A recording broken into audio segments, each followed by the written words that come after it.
Welcome to McKnight Tonight. Now, here's Rob McKnight. Hello and welcome to McKnight Tonight for this Wednesday, the 10th of October, 2025. Well, guess what? I'm turning today into Wine Wednesday or Wacky Wednesday, whatever you want, because I've been a good boy today, despite Amanda. She's had a few things to say to me just before we came on air. What have you've had a go at me about so many things, Amanda. I just don't think you need to self-promote that you gave blood today. I wasn't self-promoting. Now what? Well, I did give blood today, and I took a picture, and when Amanda was prepping this, she's like, of course you took a picture. Of course you did. Who and would I said think to take a photo of themselves giving blood? Well, that's how easy it is. I can take a photo. And there's actually a serious message here because they are short of blood supplies. And I was talking to them about it and they're desperate. They are desperate. So if you can, go and give blood. Lifeblood.com.au is where you need to go. You can get all the information. You can book in. It's so easy. And yeah, I give blood every 3 months. Now, it's not just... Yeah, I'm going to be honest, Amanda. It's not just for the good of other people. It helps me as well. I have high iron, and so giving blood helps me. And having a wine for my good deed of the day is my reward. Please. Okay. Is there anything else you'd like? She had a go at me for laughing before. Honestly, she was trying to talk to someone, and she said, all I could hear was your laugh, laughing at your own jokes. And I'm like, who else is going to laugh at them? Yeah, you're laughing now, aren't you? Oh, she's all nice, Amanda, now. Oh, shush. I said to her, are you really laughing? Are you really having a go at me for laughing? And she said, yes. Yes, I am. There's a time and place. Indeed. All right. Let me tell you about what's coming up tonight on McKnight Tonight. Well, the government has launched its social media ban campaign ad. Oh dear, we have a lot to discuss. How the world got it wrong when it comes to Britney Spears, but McKnight was right. In Rob's rant, an interesting question. If you're on a plane, solo flyer, should you move for a family? I wonder what you'll make of my response. And Steve Molk from TV Blackbox will be here to talk us through the Channel 9 Upfront. This is where they do their big presentation to advertisers and media writers. Was it a success or was it underwhelming? Molk will be here to tell us all about it. All right, let's get into our hot topics. First up tonight, the federal government has begun a national ad blitz to sell its under-16 social media restrictions, which take effect on 10 December 2025. The campaign is called For the Good Of and is budgeted at $14 million across TV, outdoor and digital. Here's the ad the government is rolling out.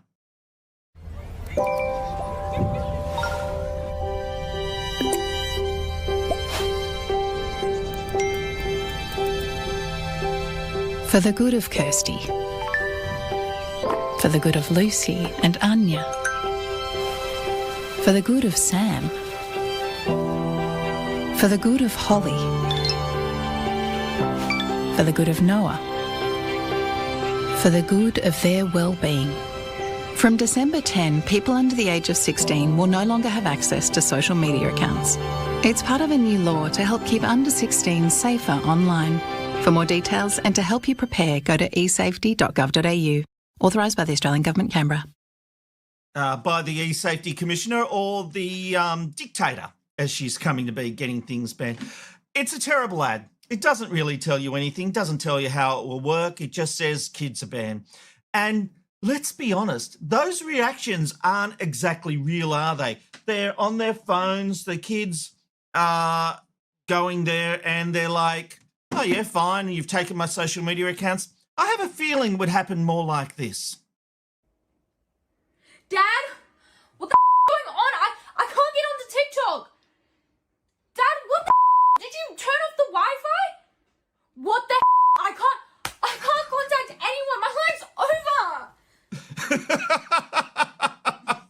That was a glimpse into the future with my daughter Genevieve. But come on, that's what's going to happen. Do you think kids are going to be there going, oh, you're fine, I've lost TikTok. Oh, fine, I've lost Insta. Oh, fine, I've lost YouTube. No, I think Genevieve's reaction is more realistic of what's going to happen. As I mentioned, the start date is the 10th of December, and platforms must take reasonable steps to prevent under-16s opening or keeping accounts. But don't call it a ban. On the eSafety site, we're not allowed to call it a ban. It's a, what do they say? It's basically a delay. It's a delay. So there's no one model to do this, though. The government is relying on each platform to comply using its own technology. Fines can reach up to $49.5 million for non-compliance. The government says the ban will cover major platforms, Facebook, Instagram, Snapchat, TikTok, X, and YouTube. But YouTube's inclusion has to be confirmed after further consultation. Google, which owns YouTube, is fighting that. Here's the problem. Key details remain unsettled, with a final platform list and enforcement specifics are still being worked through, even as that ad campaign rolls on. It is October 10.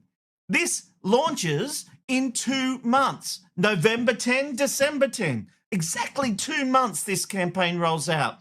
And this is where we are. It is, no, it's not the 10th of October today. Have I been saying the 10th of October? It's the 6th, it's the 15th. I wrote it down wrong. Sorry, everyone. It's the 16th. 15. I feel like that's getting in the way of my point. Details. Sorry. So, all right, less than 2 months this campaign, this takes effect. I still think it's bad legislation. And to me, the eSafety Commissioner is contacting X and telling them to take down things. It's going too far. We are still a free society, but the eSafety Commissioner seems to be above and beyond our laws and our freedoms. She is deciding what we can and can't see on the internet, and it's not right. As an adult, I have the right to choose.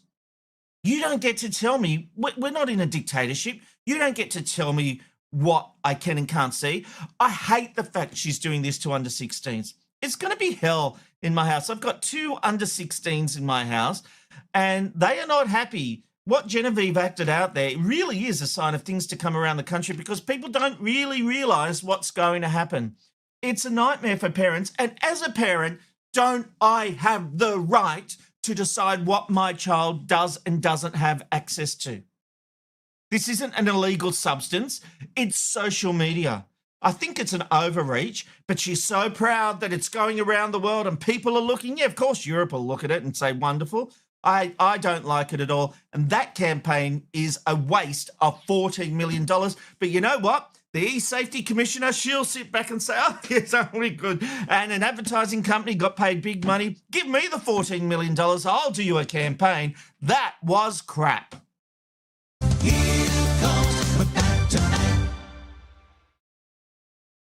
Oh, no, it does say the 15th. Maybe I need the glasses. What are you... Oh, nobody's going to recognise me. I've got the glasses on. Don't worry, everyone. It's me, Rob. Now you can't see. It's like Superman. But which one is Superman? The one with glasses or the one without? No? Neither.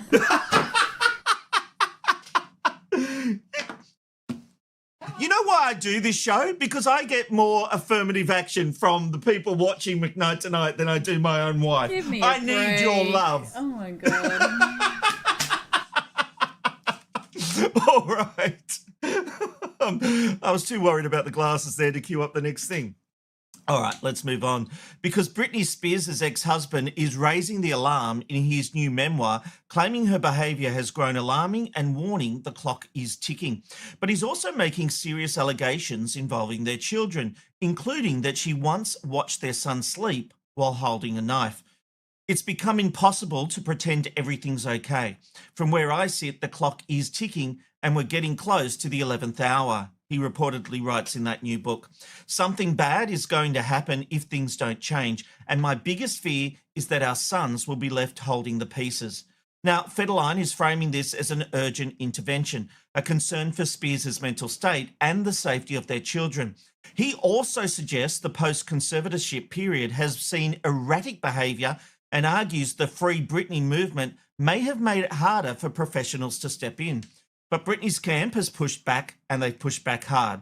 Her representative calls many of Federline's claims sensationalised and says she remains focused on her kids. Spears has denied watching her children sleep with a knife, calling the allegations untrue. You know, I've had so many concerns for this young lady.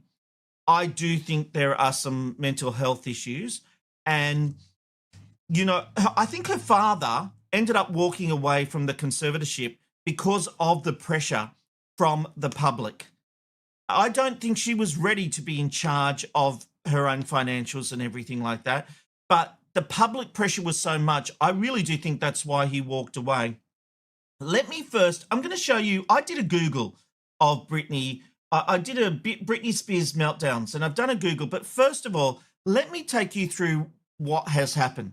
So from the 2008 to November 2021, Britney Spears was under a court-appointed conservatorship, overseen by her father, Jamie Spears, and others.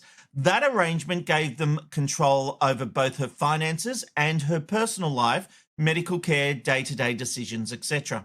It endured for 13 years amid mounting criticism of its fairness and the autonomy it stripped from her.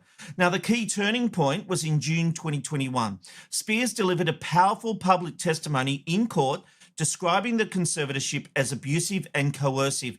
That fueled social media outrage. Later that year, a judge suspended her father's role and ultimately dissolved the conservatorship on 12th of November 2021. The hashtag Free Britney movement played a major role. Fans, celebrities, and public advocacy lifted the pressure on courts and lawmakers. The problem with this is people watching someone on their computer don't know the real story. Amanda, can you pull up my computer, please? This is a quick Google search, Britney Spears meltdowns. You remember, she shaved her head and she attacked a car. I think that was a paparazzi following her, and she attacked it with an umbrella. But she got married, had it quickly annulled because her parents stepped in. There's a stretcher there. Look at that. You know, we've got all these scenarios where it was a problem. The lady was really going through some serious problems. And just because she makes a heartfelt plea and she talks about coercive control, it doesn't mean it wasn't needed. You know, everyone accused her dad of siphoning off money and things like that and forcing her to work. And look, I don't know the truth, but neither do you. I don't know his motivations, but neither do you. But I always felt the way people turned on him because we will support a star before we look at the reality of a situation.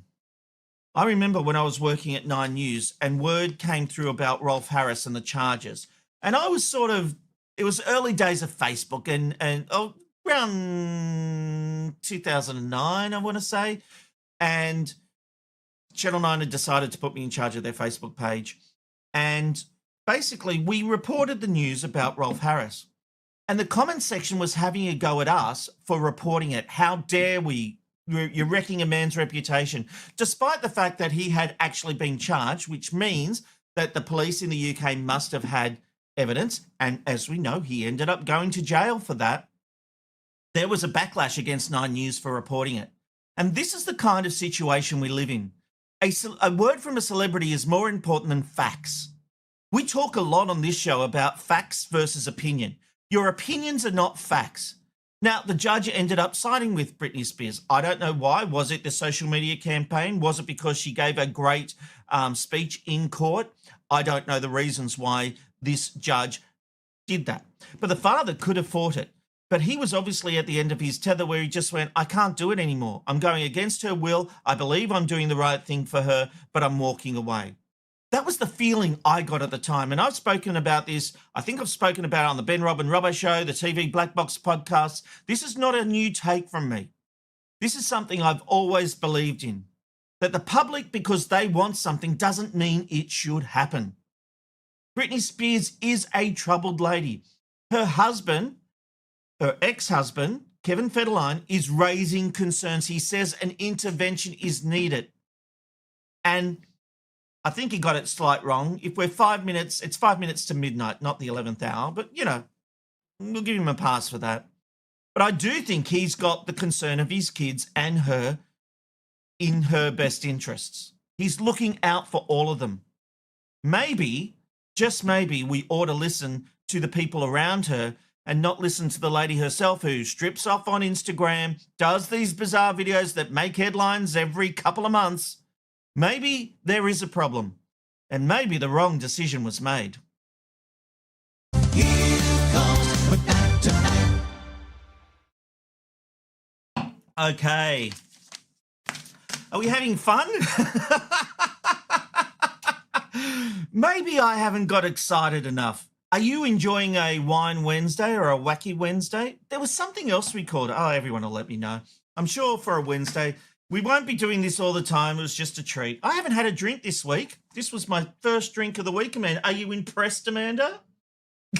She went, mm-hmm. But honestly, I didn't drink over the weekend. I haven't had a drink this week.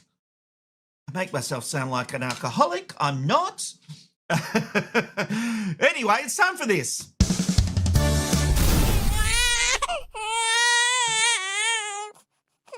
Yes, indeed. It's time for Rob's rant. And I saw an Instagram post posing a simple question, but it really got my blood boiling.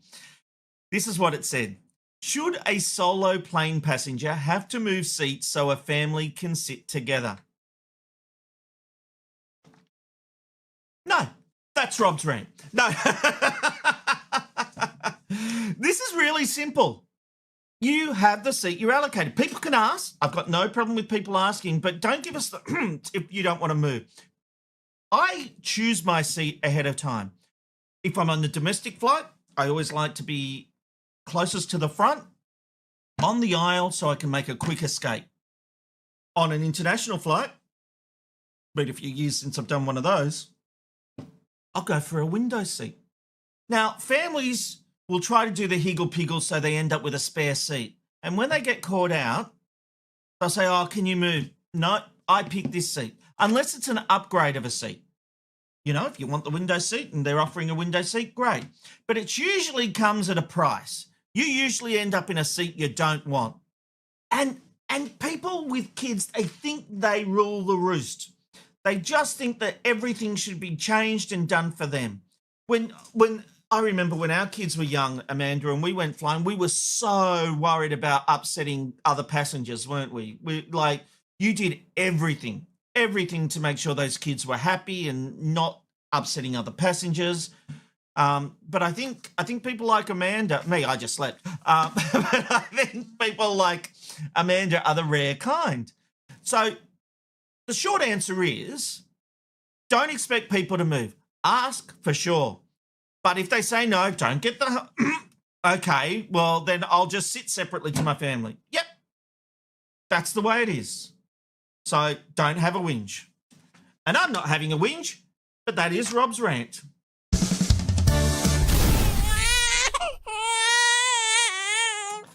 All right, still plenty ahead on this edition of McKnight Tonight. Steve Molk is just around the corner. Hopefully he'll be online soon.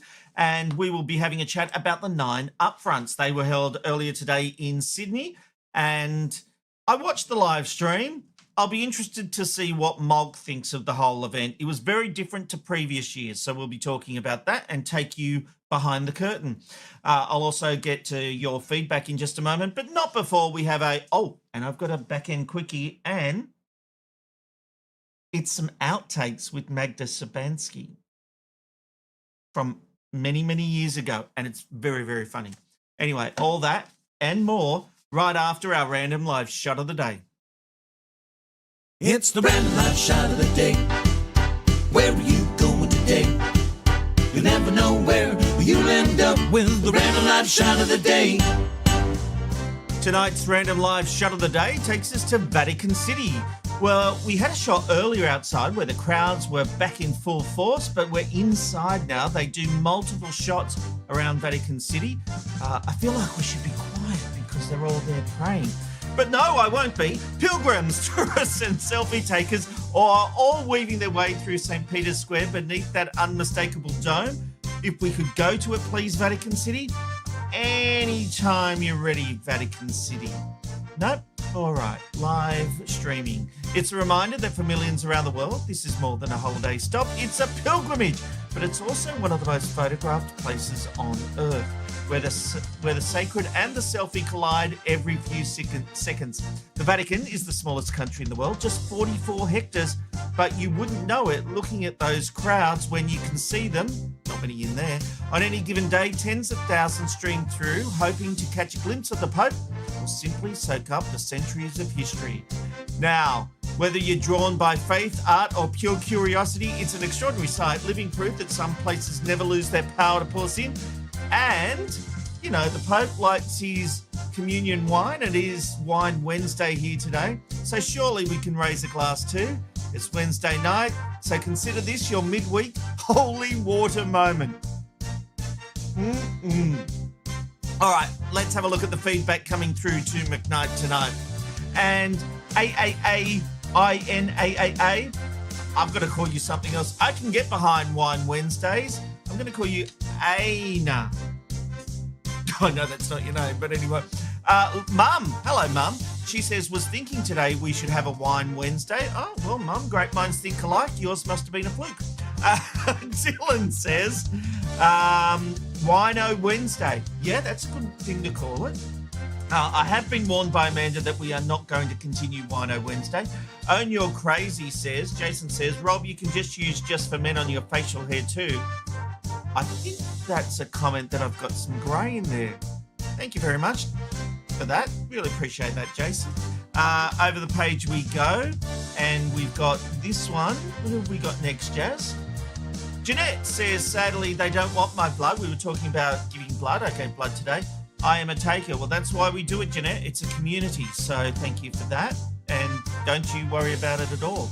Matthew says, we have to wait for the blood bus to come to town every 6 months. Here for 2 days, and I'm always working.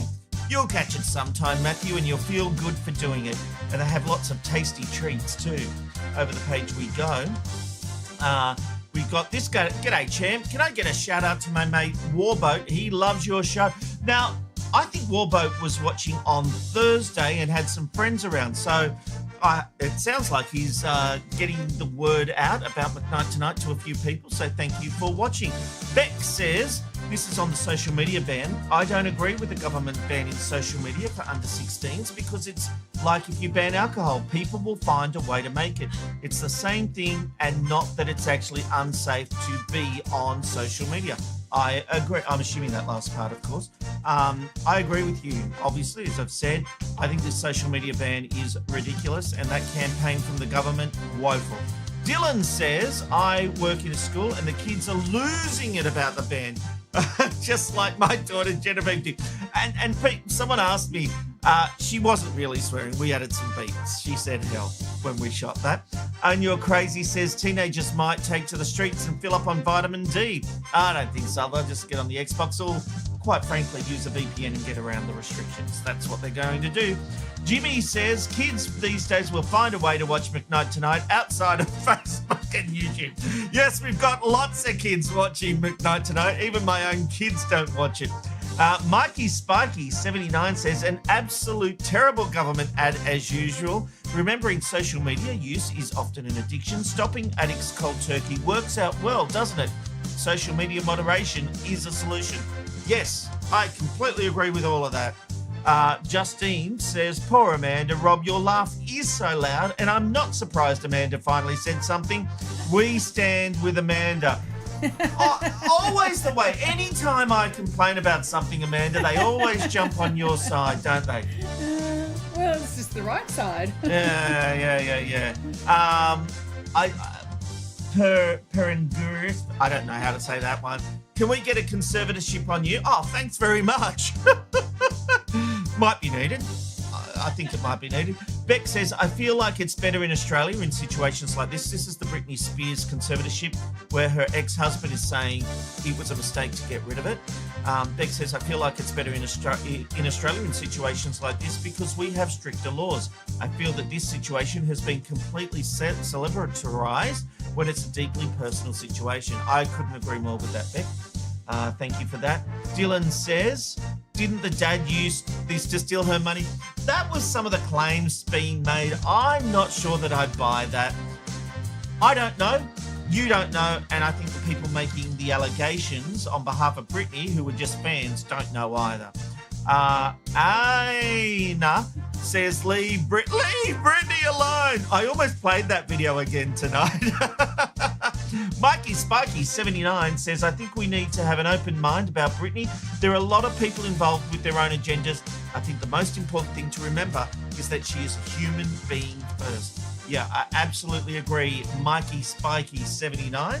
Thank you for all your feedback. I will get to more of it later. And as I said, turn the lights down low, get an alcoholic beverage because we've got a fabulous back-end quickie. So keep tuned right here on McKnight Tonight. Here comes McKnight Tonight. Well, Channel 9 held its annual Upfront event earlier today, a presentation for advertisers on what's planned for 2026. TV Blackbox's Steve Molk was there and joins us now to share his insights. Molk, welcome back to McKnight Tonight. Hello, Rob. It's good to be back. It's good to have you here, mate. What was the event like? Were you impressed? How did it stack up compared to previous years? Look, it was really interesting. All of the networks put on a big show, and particularly Channel 9 do a big event. Like, there was a lot of people in the one room. It was very slick, very well produced. In reflection, there was actually no talent on the stage. There was all of, like, the executives all showed up, and that made sense because there's been a couple of key appointments that were made in the past 12 months. Matt Stanton was formalised as CEO after being interim. Amanda Lang, who's on screen right now, landed in the new head of television broadcasting role, coming over from Foxtel. So that's a really, key appointment, and good to see her on stage there with Tom Maguire from The Age, who's in charge of publishing. All of the executives rolled out, but there wasn't talent, but they were all referenced and in all of the pictures on the screens behind them and showing that sort of stuff off. As far as the actual slate goes, look, it's always upfront at two things. They talk a bit about the content that's coming, and they talk a lot about the business because there's a lot of advertisers and agencies in the audience. You're jumping ahead because I want to ask you about this. And on the pictures, I'm just going to throw this in. If I was the breakfast team at 3AW, I'd be very annoyed, because there were so many shots of Ben Fordham. It shows you these things are made in Sydney and aren't thinking of a national audience. There were so many shots of Ben Fordham. I think I counted 4 or 5 in the various presentations. And the only one I saw of the Melbourne team, who have like this incredible share, they're much bigger than 2GB, the 3AW station, Ross and Russ. I think I saw a picture of Russell Howcroft, and maybe Ross Stevenson was in there as well on a slide, but there was certainly no video. But I was watching the live stream of the event. As you were getting to, it's usually all about the content, but this year it seemed to be all about sales and sales integration. In fact, they actually started straight off the bat talking about integration, and usually they'd go on about content. It was a tough 20 minutes, let me tell you, after the acknowledgement of country to then go straight. And look, and Matt James, I think at least that was short. So there were small mercies. The welcome to country was thankfully very short. Brilliant visuals and an excellent job by the woman that did it. However, as soon as we launched in, it was business. And I understand that's the nature of the audience that's largely there. People reporting about it from the media like myself are in absolutely the minority. But jeepers, even that felt like it was very copy-paste from last year, because that's my reflection on what we got in the schedule. So both the business talk, of course, there's advances and new things that they're doing, and they had this big opener that you're showing now that talked about key partnerships and how we can integrate your brand and do all sorts of great things to plug it. Super. But it felt very same to last year, both in the business sense and in the content sense. Well, there was a lot of sales talk, as we're saying, but I thought Director of Sales Nikki Rourke really made a good point. Is it Rourke? Let's say it is. Okay. I thought Sales Director and 3, 2. I thought Sales Director Nikki Rourke really made a good point when she talked about the power of the 30-second commercial. This is a little bit inside baseball, but when they're talking to advertisers, I thought this really cut through. Let's have a listen. Of course, as new formats flood the market, it could be really easy to think that what once worked no longer does. Which brings us to the 30-second TVC, the subject of some debate of late. Because apparently, the most researched advertising unit of all time has suddenly stopped working, just when YouTube launched a brand new ad format. Which is, of course, terrible news for all those Super Bowl advertisers who paid $7 million this year for a 30-second spot. But rest assured, I have some good news, guys. It's simply not true. It's a brave marketer that's prepared to risk up to 47% of sales revenue on something so proven and reliable. Yeah, I thought that was interesting to talk about the power of the 30-second commercial. What she was referring to with YouTube is YouTube obviously has the 5-second commercial, they have the 1-minute commercial, and YouTube are trying to change the idea of what works. And she's saying you cannot beat a 30-second spot. Oh, no, and in television land, absolutely. It pays a lot of dividends, though I would offer these days the benefit of a 30-second TVC is absolutely outweighed by an integration, and that is where we look at effectively sponsorship that's built into a program, like we look at The Block, and they made a big deal out of how they made a village where Bunnings and McCafe and Chemist Warehouse were all in the same little thing, like a little village on the Block site, and that allowed them to integrate it a whole lot easier. And that we can't skip it, right? We can't step away from that integrated stuff versus ads. Now, I also found it ironic that when they started talking about ad sales for online and BVOD, right at the end of the presentation, they talked about the power of the 6-second commercial. Yes, which is what YouTube talk about. They talk about that you can have a powerful 6-second commercial, or if people don't like what you're selling, 6 seconds is too long. But if they love what you're selling and love your creative, 1 minute isn't long enough. Molk, I'm just going to interrupt the interview for a moment because we've got new viewers of McKnight Tonight who haven't been on the long journey when you were with me at TV Blackbox. We still are co-owners of TV Blackbox, and they're like, some of my watchers in the chat are referring to you as Molky Molk, and people are saying, who's Molky Molk? They don't realize that I used to call you Molky Molk for some strange reason on the TV Blackbox podcast. So that's what that's about. All right. So people know. Now, on the content point of view, let's move to content. They did announce a new show called Shark. Besides the obvious, what's that about?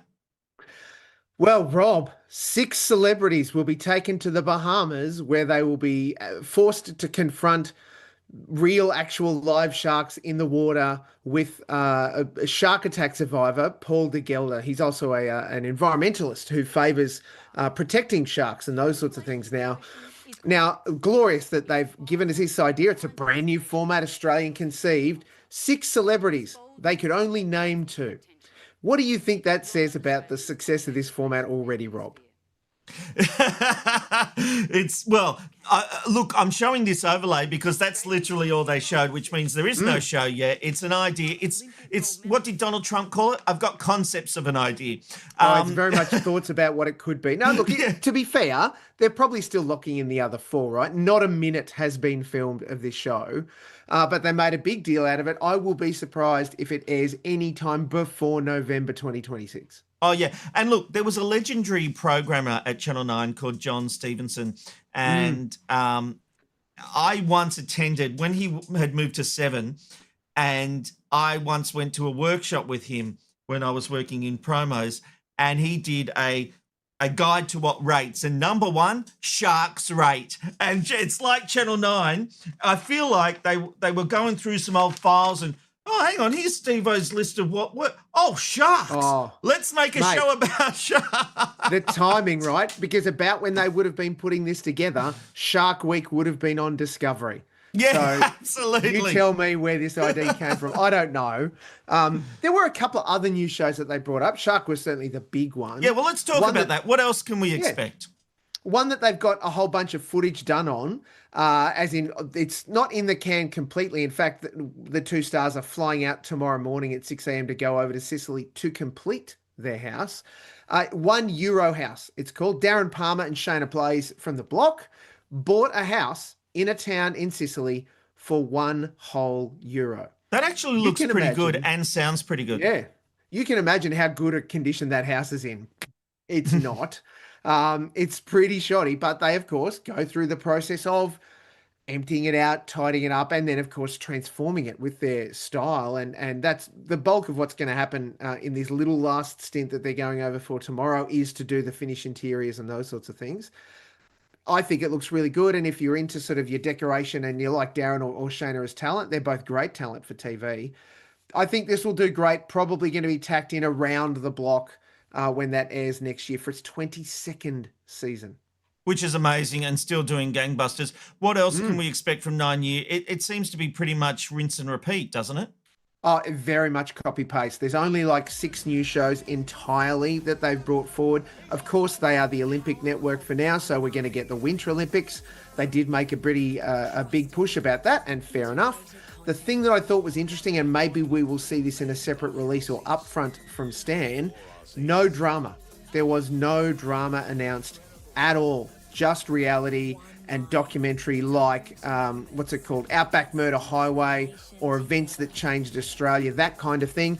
They've also announced a new, I guess, partner program called MAFS After the Dinner Party, which is going to air Wednesday nights on Stan after the Wednesday night dinner party when MAFS is running. Basically looking at all of the aftermath, and it sounds like I thought the dinner actually parties showing were us Sundays. No, it's going on Wednesday. Well, they announced it's going on Wednesdays because Sundays. Okay, so that is a change, right? Because I'm not misremembering. No, Wednesdays is when the dinner party is, and then Sunday night is when they sit down with the experts. Okay. So after the dinner party, Wednesday night on Stan, after the dinner party episode ends, is going to happen. They were making big noises about that because otherwise it's MAFS, The Block, Lego Masters. Of course, they talked about The Golden Bachelor, which is about to air on 9 when The Block finishes up. They didn't make mention of it for 2026. However, the mail that I have is that to sign for the format, they had to agree to 2 seasons. They're just keeping their powder dry about announcing season 2 until they can shout about the ratings for it.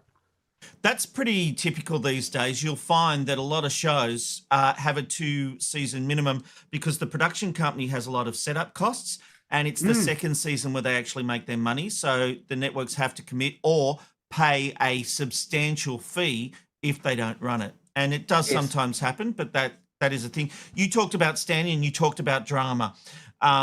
I felt like there was a big pivot into promoting Stan. Stan was mentioned so many times. We even had a big reel about Stan.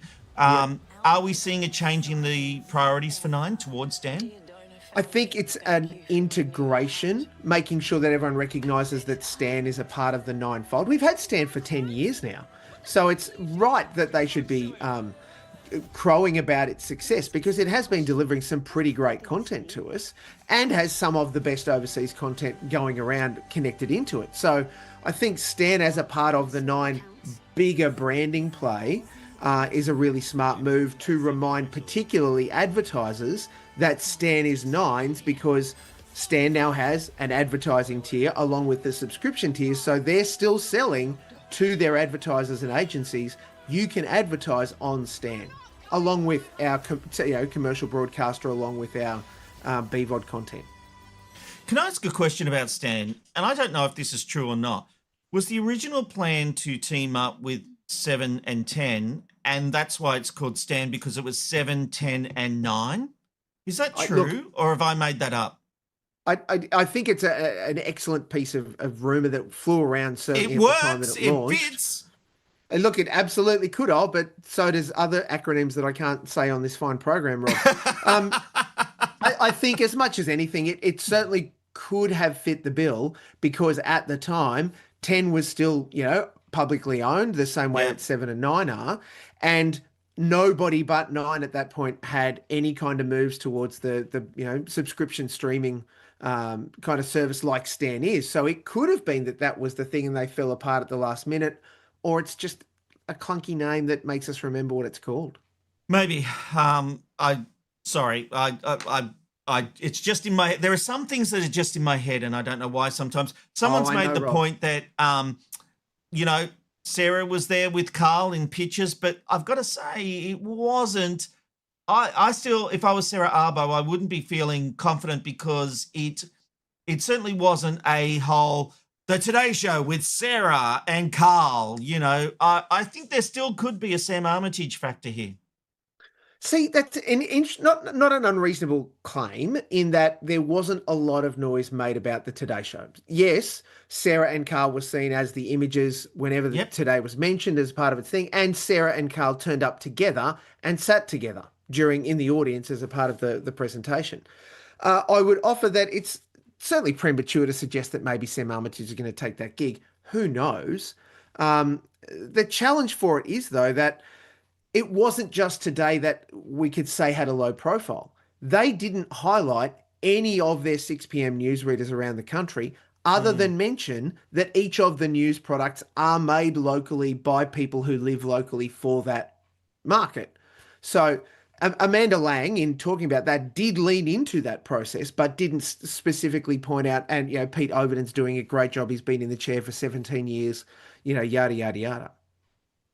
Well, that's a good point. Hey, there's always drinks afterwards at these things. What was the reaction to the presentation by those you caught up with?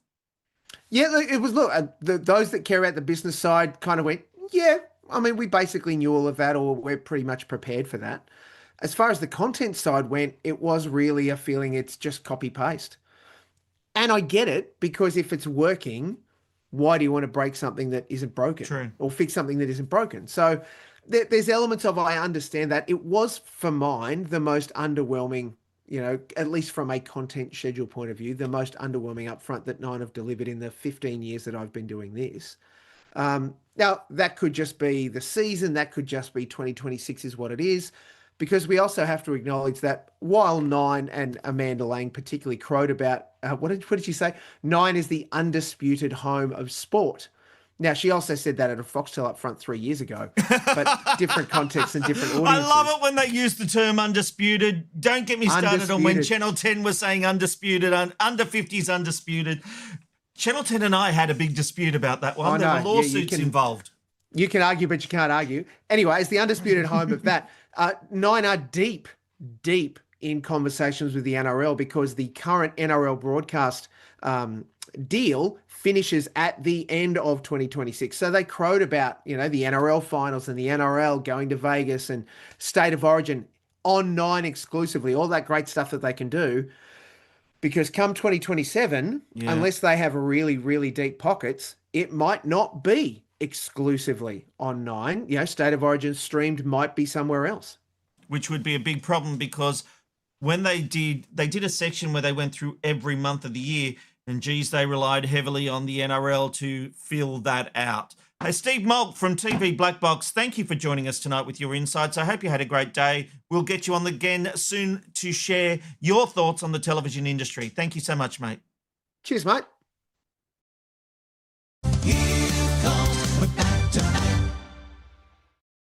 He's a good man, isn't he? And you can find more from Steve at tvblackbox.com.au. That's tvblackbox.com.au.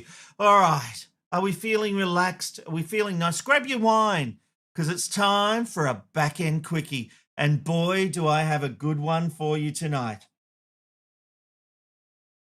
I found some old goof reels. And this one involves Magda Szubanski. Now, I'm not sure whether it was from her time on the ABC or at Channel 7, but I don't care because it's bloody hilarious. Take a look.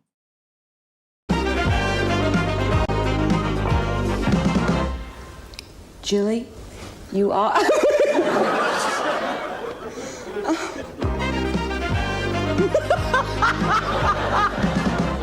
Sorry.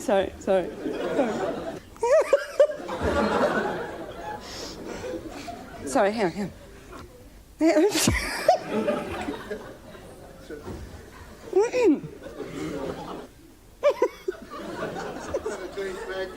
Sorry, I'm sorry.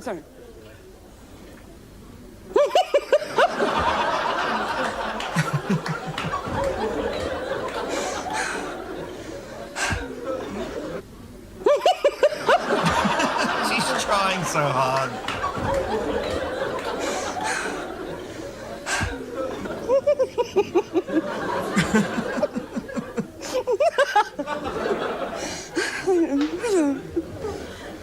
Give it a try now. We're about to go now. Stand by.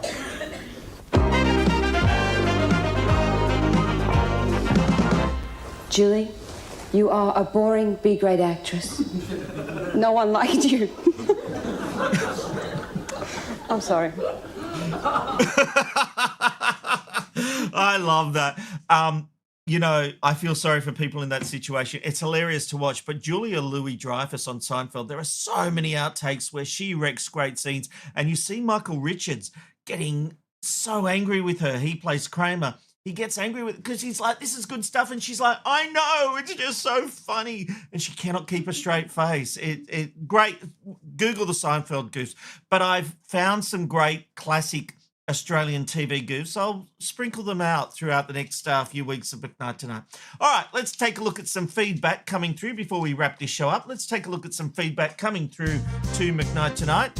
Own Your Own Crazy, Jason says, Amanda McKnight is always right, correct and accurate. What the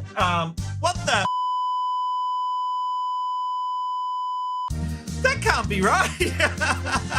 Dylan says, time for Molky Molk. Yes, we love Molky Molk. And Molk's still sitting there watching the show, which I'm pleased about. Hello again, Molk. Good to have you there. Oh, no, he's not. He's left. It's a still frame. I thought he was still online. Sorry. Okay. It's problematic when I always get thrown by that, but I don't usually. Anyway.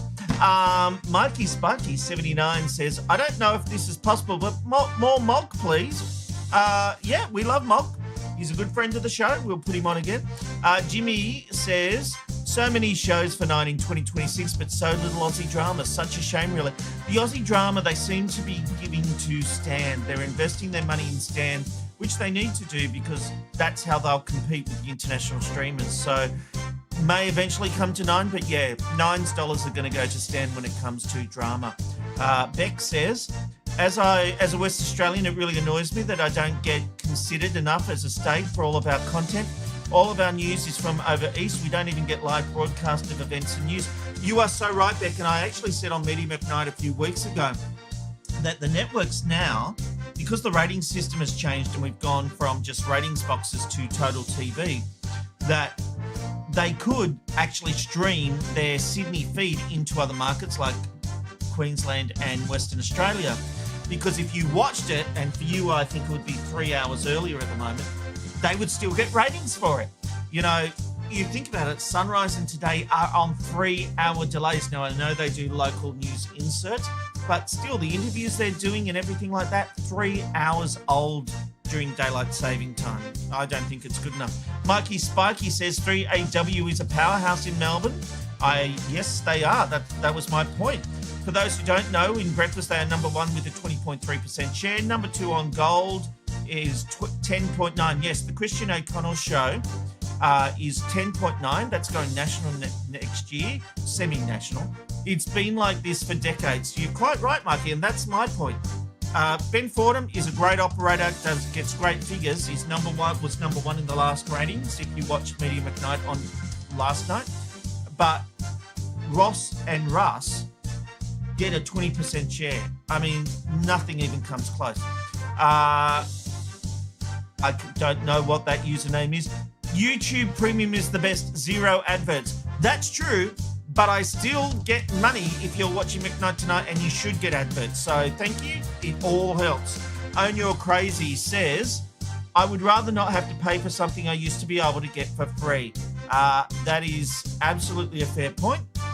They get used to it with sport, because I keep banging on about this in 5 years' time when everybody is having to watch pay for their sport, the NRL and AFL, if they're watching it through a digital service like Netflix, because the anti-siphoning list, the new legislation does not protect free-to-air sports, what are currently free-to-air sports, being on the free apps from the networks. Netflix and the like can come in and buy the digital rights. Only the traditional linear broadcast is protected on the anti-siphoning list. It's not good enough. Matthew says Stan stands for 7, 10 and 9, the original partners in the Australian streaming service, according to Google AI. So I was right. McKnight was right. Thank you very much. This one again, let's get Tipsy Tuesdays trending or Tanked Thursdays. Well, we already have Tipsy Thursdays, so maybe we'll use Tanked Tuesdays. All right, thank you for your company tonight on this edition of McKnight Tonight. We will be back. Maybe I've had a few too many. We will be back tomorrow night at 9 p.m. Australian Eastern Daylight Time. That's 8 p.m. in Queensland, 6 p.m. in WA, and 8:30 in South Australia. We'll do it all again and have a Tipsy Thursday. Thanks for your company. Really appreciate it. Until then, it's good night from McKnight. See you tomorrow.